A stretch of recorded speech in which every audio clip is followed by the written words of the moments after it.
You're watching Good Day Kentucky on ABC 36.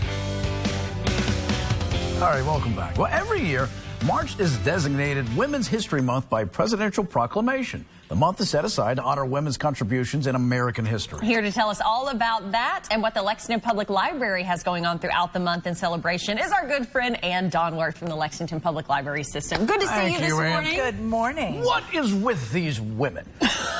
So many things. What a good question.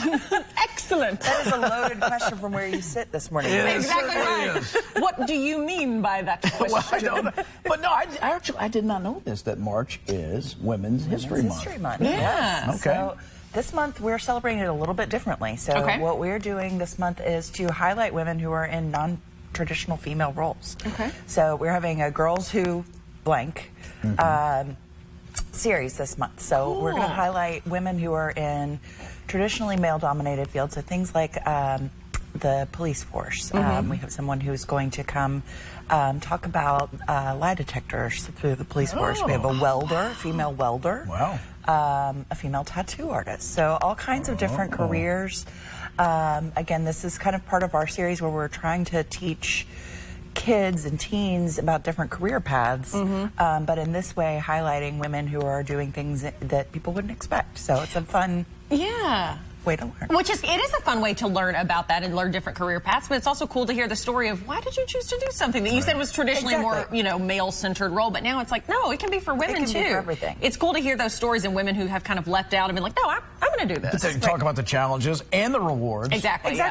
Exactly. Yeah. And that women really can do anything they want to do. It's just What do I know finding that? those opportunities. And then what's great about the library is you guys obviously have so much literature for each and every topic, no matter what people are wanting to know, but you always select during times like this, and you'll probably pick out things that really center on women's history and women throughout history that have made an impact. That's one of the really fun things. Our staff gets really creative with the displays, too. Yeah. So each of the library branches, probably starting today, I haven't been to all of them yet today, not open yet, but they will always have different thematic displays, and so sometimes it'll be on a particular woman or a different theme, different part of history. We are also later this month having a show at our Farish Theater. It's a one-woman show about Rose Buckner. The Riveter?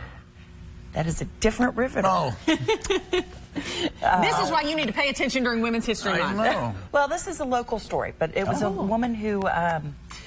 I believe it's in the early 20s, but married an Asian man, and that was one of the first interracial marriages here. Maybe it wasn't the 20s, but the idea you'll learn. We'll all learn. I clearly have not been to this play yet, but it's also written and performed by a Kentucky native as well. So should be lots of fun to see and learn some more unique Kentucky stories. Yeah. You mentioned the staff does these thematic displays. We visited Cane Ridge Elementary in Bourbon County a couple of days ago, and the librarian there had decorated and done all these wonderful things. I mean, just transport you. Your staff gets to do that all the time, where they're always creating, and that's got to be rewarding for those guys. It's a really great opportunity for them to have an outlet. Flex that creative muscle. Yeah. And it gets people looking at those displays and maybe seeking out a book that they would have been like, oh, I didn't even know this book A existed or was here at the library. Right. Exactly. And they're going to read it and learn about whatever the topic is that time. And right now it is Women's History Month. And that's what they do so well there, because it pulls you in. So whether it's a visual stimuli or they just learn about it like through platforms what we have, it creates all this opportunity to learn new things. Absolutely. Absolutely. And you do a great job, is what I'm saying. Well, thank you. You're killing it, Ann. Thank you. It's our whole team is, so it's great. And so many different locations, but people can go to one centralized website that will tell you about all the events at all the locations. Exactly. So the best place to go is lexpublib.org. Under our About Us, there's a calendar link, and that's really the best place to find all of the programs.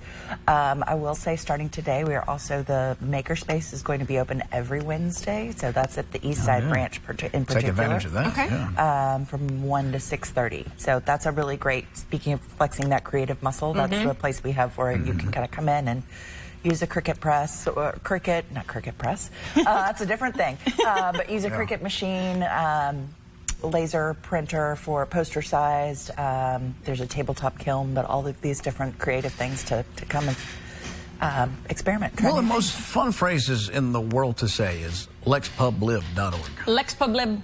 Lexpublib.org. Lexpublib. It is fun. And then we got the number there for you on the bottom of the screen. Then there's the website. What is it, Lee? Lexpublib. I love it.